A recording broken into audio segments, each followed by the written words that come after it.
내가 하나님께 아뢰오리니 나를 정죄하지 마시옵고 무슨 까닭으로 나와 더불어 변론하시는지 내게 알게 하옵소서.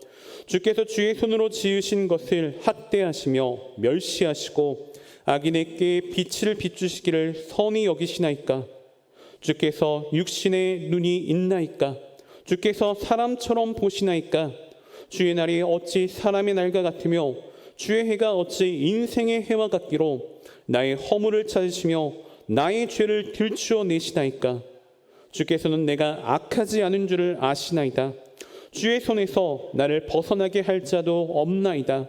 주의 손으로 나를 빚으셨으며 만드셨는데 이제 나를 멸하시나이다. 기억하옵소서. 주께서 내 몸 지으시기를 흙을 뭉치듯 하셨거늘 다시 나를 티끌로 돌려보내려 하시나이까?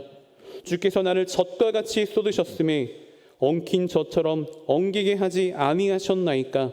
피부와 살을 내게 입히시며 뼈와 힘줄로 나를 엮으시고 생명과 은혜를 내게 주시고 나를 보살피심으로 내 영을 지키셨나이다.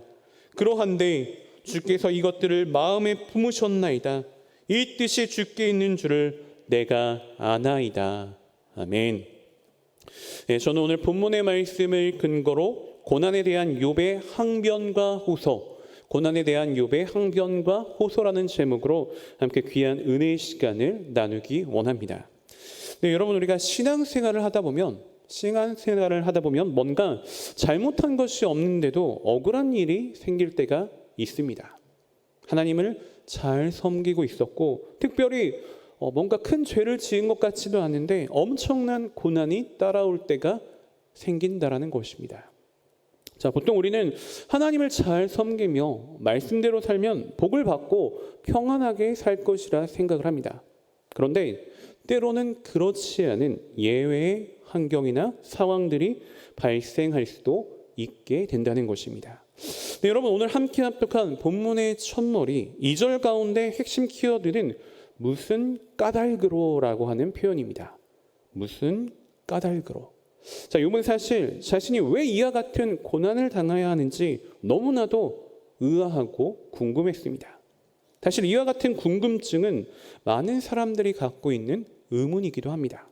대부분 우리는 어떤 고난을 직면하게 될 때 하나님, 왜 나에게 이러한 고통을 주십니까? 많은 사람들 중에서 사람들이 이렇게 많은데 왜 하필 저에게 이런 고통을 주시나요? 이렇게 항변을 할 때가 있다라는 것입니다. 그런데 이러한 질문을 던질 때 우리가 생각해야 할 또 하나의 질문이 있습니다. 그것은 바로 하나님께서 주시는 은혜와 베풀어 주신 사랑에 관한 질문인 것이죠.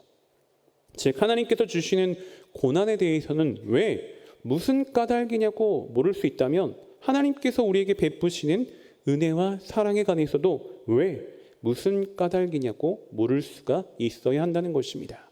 도대체 왜 나에게 무슨 까닭으로 이러한 은혜를 베풀어 주셨습니까? 도대체 왜 나에게 무슨 까닭으로 이러한 재능을 주시고 또 이러한 건강을 허락해 주셨습니까? 도대체 왜, 무슨 까닭으로 이처럼 아름다운 가정과 훌륭한 직장을 허락해 주셨습니까? 자, 그런데 여러분, 실제 우리의 질문은 보통 어떻습니까?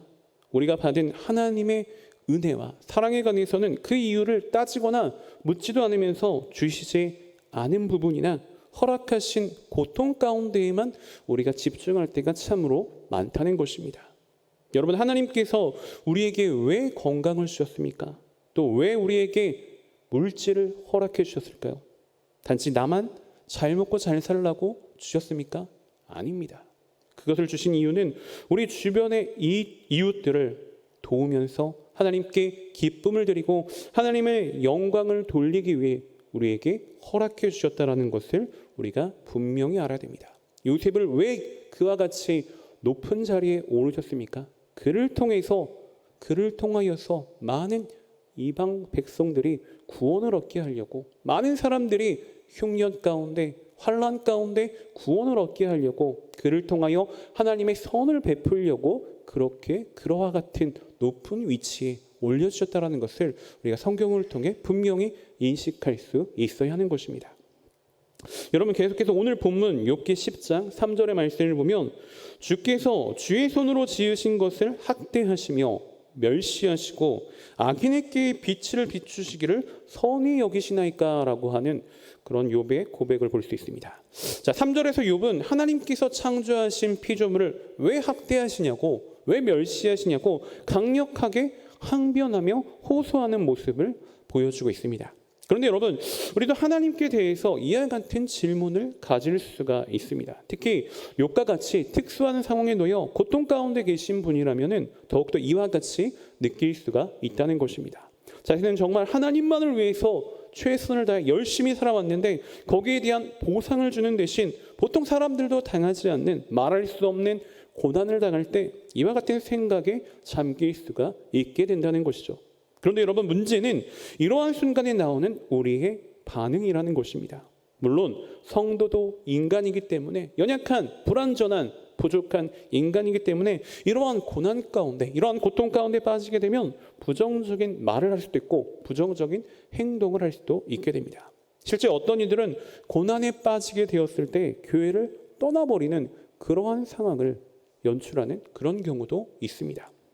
하지만 여러분, 진정한 믿음의 사람이라면 어떻게 해야 합니까? 어떻게 해야 할까요? 아무리 힘든 고난이 다가온다 할지라도 변함없이 하나님에 대한 신뢰를 잃어버려서는 안 되는 것입니다.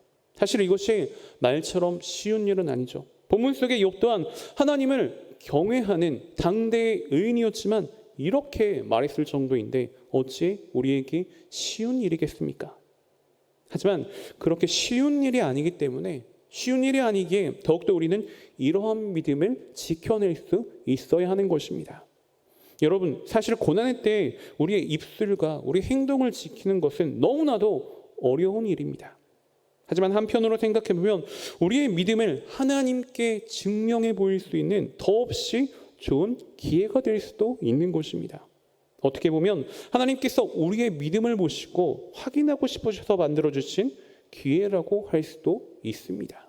여러분, 아브라함의 경우를 생각해 보면 어떻습니까? 아브라함의 경우도 하나님께서는 진정한 믿음의 조상, 열국의 아버지를 만들어 주시기 위해 고통의 명령을 내리시는 걸 볼 수 있습니다. 독자 이삭을 번제로 바치라는 일반적인 아버지라면 불가능한 미션이죠. 그러한 불가능한 미션, 불가능한 하나님의 명령을 아브라함은 어떻게 했습니까? 하나님 앞에 그대로 순종했습니다. 그렇게 순종하는 모습을 보이니까 진짜 믿음의 조상, 열국의 아버지가 되는 복의 근원이 되는 엄청난 복을 받게 되는 것을 우리는 성경을 통해 확인해 볼 수가 있다는 것이죠. 바로 이러한 점을 생각한다면 우리는 고통의 상황 가운데, 고난의 상황 가운데 더욱더 정신을 차리고 고난 속에서도 그 고난을 기쁨으로, 위기를 기회로 만들어주시는 하나님을 더욱더 의지하는 그러한 모습을 보여야만 한다라는 것입니다. 자, 계속해서 본문 욥기 10장 4절에서 6절의 말씀을 보면 주께도 육신의 눈이 있나이까? 주께서 사람처럼 보시나이까? 주의 날이 어찌 사람의 날과 같으며 주의 해가 어찌 인생의 해와 같기로 나의 허물을 찾으시며 나의 죄를 들추어내시나이까? 라는 욥의 항변을 또 확인해 볼 수 있습니다. 네, 여러분, 여기서 마지막 절인 6절을 자세히 들여다보면 욥은 하나님께서 자신에 대해 왜 이와 같이 허물을 찾으시며 죄를 들추어내냐고 항변하는 모습을 보여주고 있습니다. 이는 욥이 그에게 임한 이 엄청난 고난을 하나님께서 그의 죄를 찾기 위해 가하시는 일종의 고문으로 간주했던 표현입니다.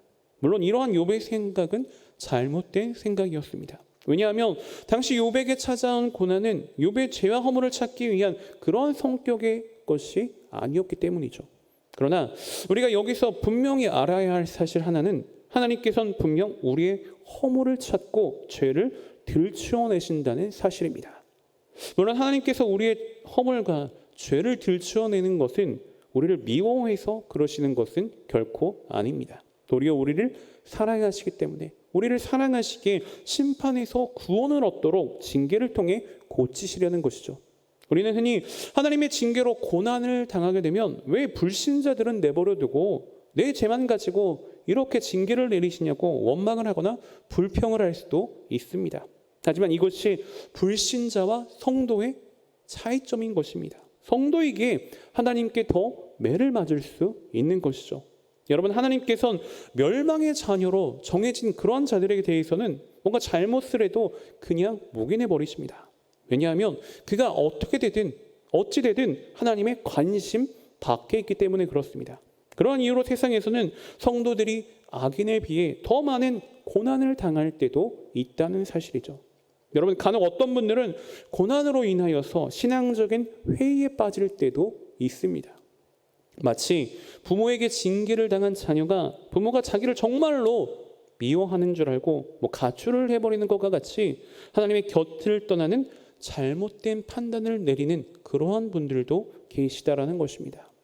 그런데 이런 분은 그가 진정으로 잘 되기를 바라시는 하나님의 간절한 소망과 사랑을 모르는 분들이죠.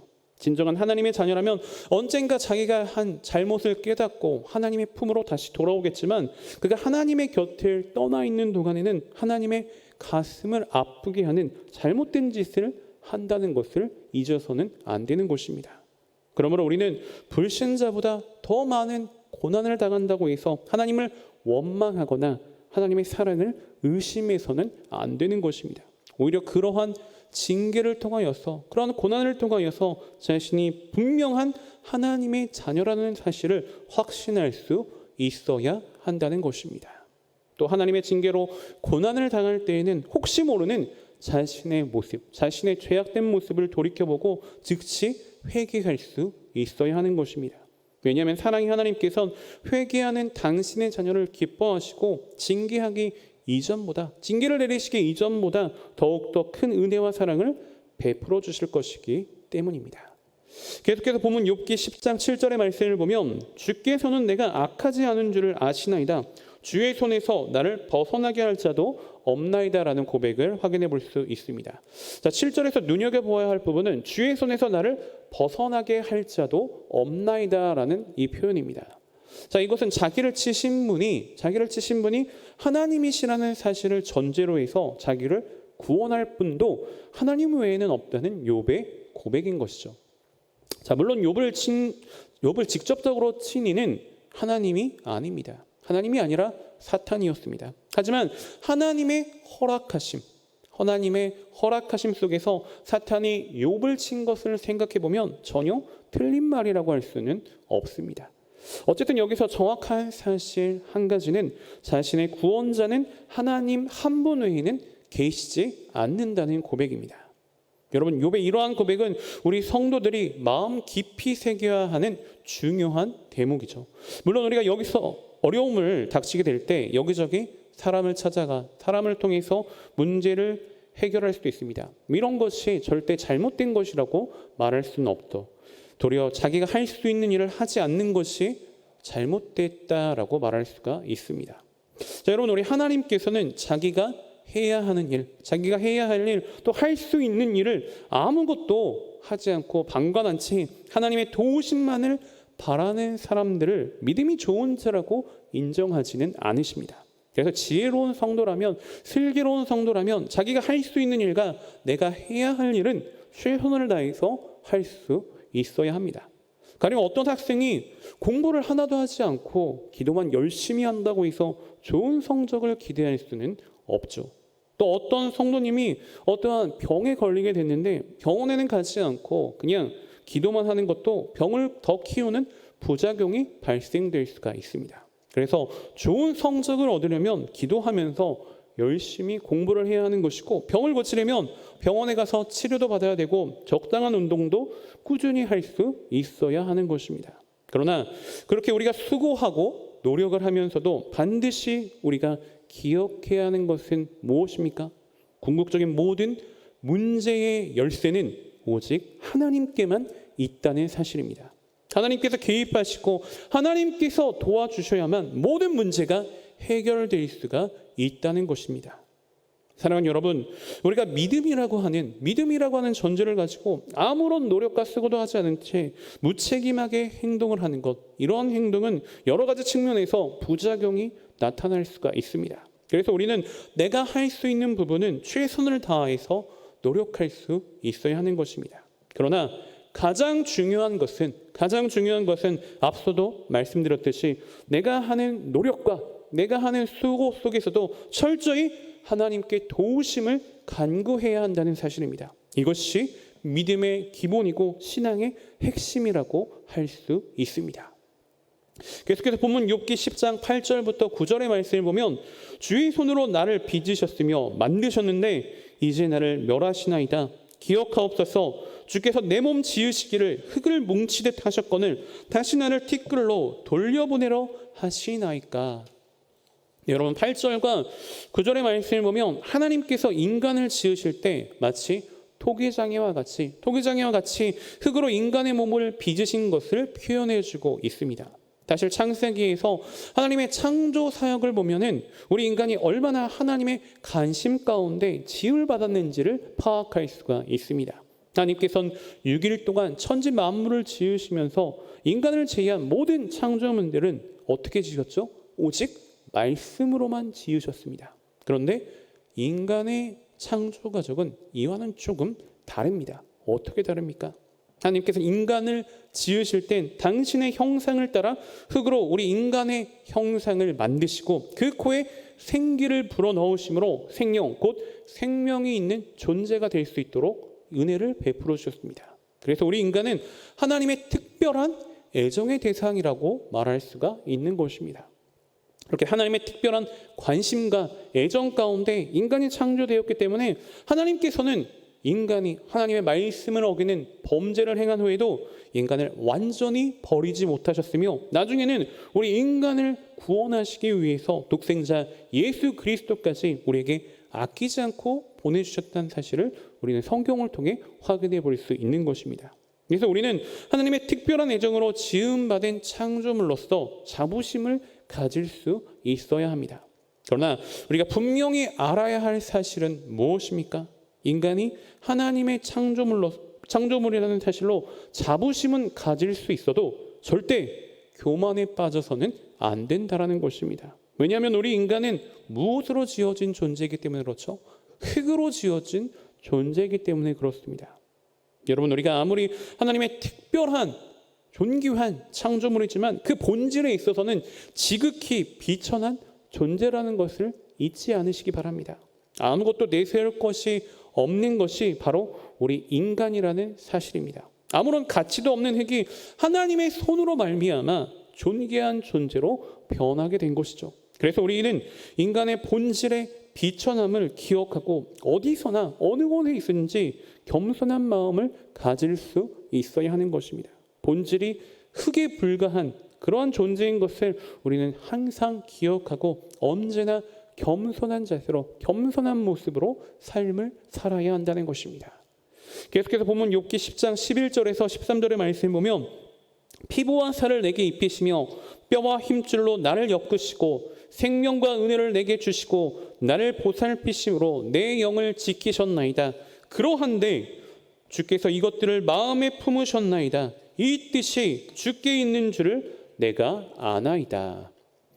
여러분, 먼저 11절과 11절의 말씀을 보면 하나님께서 피부와 살을 입혀주시고 뼈와 힘줄로 나를 엮으시고 생명과 은혜를 주시면서 나를 보살피심으로 내 영을 지켜주셨다는 감사의 고백을 볼 수가 있습니다. 그런데 13절을 보면 어떻습니까? 13절의 내용을 보면 어떤가요?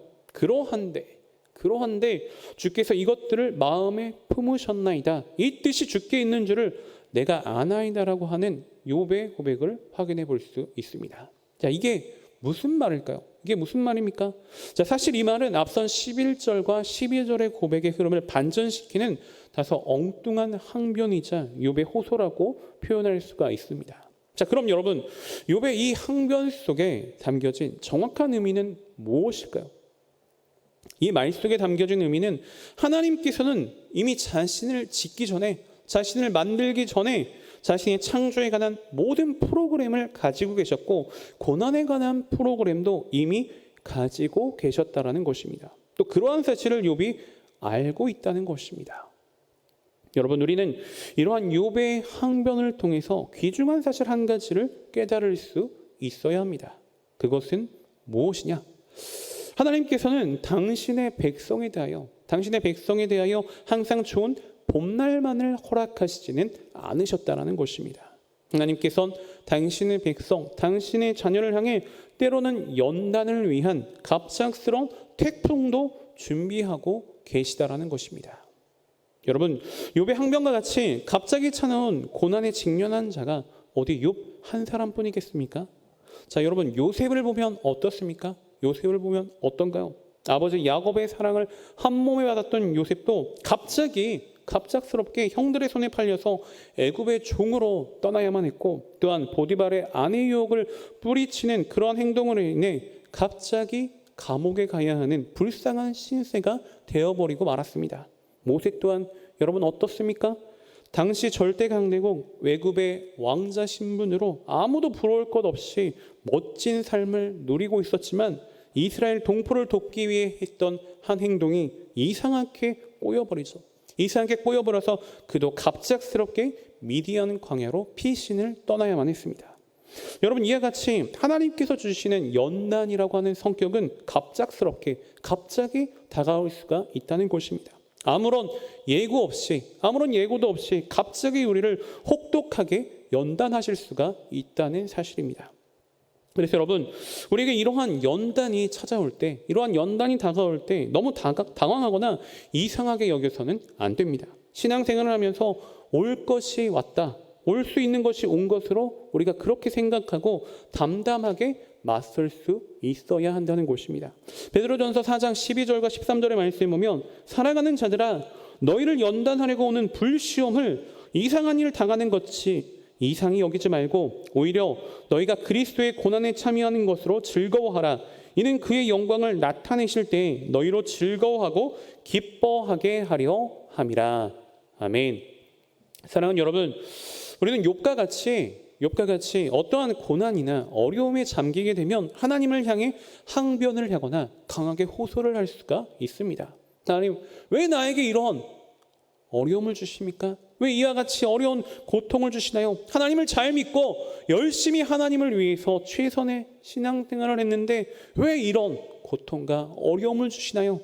이와 같은 강력한 항변이나 호소를 할 수가 있다라는 것입니다. 그러나 여러분, 하나님은 어떤 하나님이십니까? 하나님은 어떤 분이신가요? 좋으신 하나님, 선하신 하나님이십니다. 하나님께서 우리에게 고난을 주셨다면 사실 그만한 이유가 다 있는 것입니다.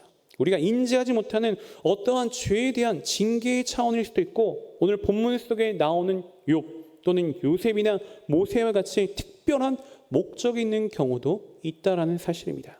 그리고 우리에게 고난을 주셨다면, 우리에게 고난을 허락하셨다면 거기에는 분명 하나님의 선하신 목적과 계획이 담겨져 있습니다. 그래서 우리는 어떠한 경우라도, 어떠한 상황이라도 하나님을 향한 믿음을 잃어서는 안 되는 것입니다. 나를 통해 이루실 하나님의 선하신 목적과 계획을 바라보며 흔들림 없이 믿음으로 나아가야만 한다는 것입니다. 그러한 굳센 믿음을 가지고 나아갈 때 하나님께서는 반드시 우리를 요셉과 같이, 모세와 같이, 오늘 본문 속의 욥과 같이 아름답게 사용해 주시고 놀라운 은혜와 축복을 넘치도록 부어주실 수가 있는 것입니다. 어떠한 상황과 어떠한 환경 가운데서도 기가 막힌 길로 인도하시고 이끌어주시는 주님을 굳게 믿고 신뢰할 수 있는 저와 여러분, 우리 모두가 되시기를 주님의 이름으로 소원하고 축복하며 말씀을 마치겠습니다. 기도드리겠습니다. 할렐루야. 사랑과 자비가 풍성하신 참 좋으신 하나님, 오늘 말씀을 통해 은혜 주시고 귀한 깨달음을 허락하여 주시니 참으로 감사드립니다. 하나님, 우리가 신앙생활을 하다 보면 억울한 일을 당할 때도 있고 견디기 힘든 고통에 빠질 때도 있습니다. 하지만 그 모든 상황 속에서 주님에 대한 믿음을 잃지 않도록 우리의 마음을 붙잡아 주시옵소서. 선하신 하나님, 좋으신 하나님의 아름다운 계획을 믿고 흔들리지 않는 믿음으로 굳세게 나아가는 아름다운 저희 모두가 될 수 있도록 주님 인도하시고 역사하시고 축복하여 주시옵소서. 거룩하신 하나님, 이제 또 저희가 정성껏 준비한 예물을 주님 앞에 드립니다. 들어지는 모든 손길 가운데 한없는 주의 은혜와 사랑으로 가득히 채워주시고 이 예물이 쓰여지는 모든 곳 가운데 그리스도의 영광만이 아름답게 드러나게 하여 주시옵소서. 감사드리며 모든 말씀 살아 역사하시는 나사렛 예수 그리스도를 받들어 간절히 기도 올리옵나이다. 아멘.